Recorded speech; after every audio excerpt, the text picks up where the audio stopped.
Okay, so basic pointers pa rin guys. Ayan na, nakakabit na natin. So hindi mo natin na i-videohan yung step by step ng pagkakabit ng overhead camshaft tsaka yung kanyang rocker arm valve train mechanism. So ang mahalaga makita nyo yung basic pointers. So ito yung kanyang rocker arm sa mga tawag niya na sa old school kasi ito yung sistema. Kaya pwede mo siyang ma-tune up.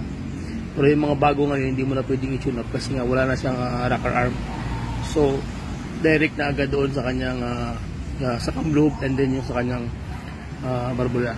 Kaya hindi na siya pwedeng i-tune up. Mag-tune up mo siya kung tatanggalin mo yung head tapos i-undergo mo ng valve resetting. So, malaking gastusan na yun. Saka tawag niyan, medyo masakit na sa bulsa. Okay. So, yan yung pagkaka-setup niyan. And then yung timing naman ito sa ilalim naman ito naman yung yan.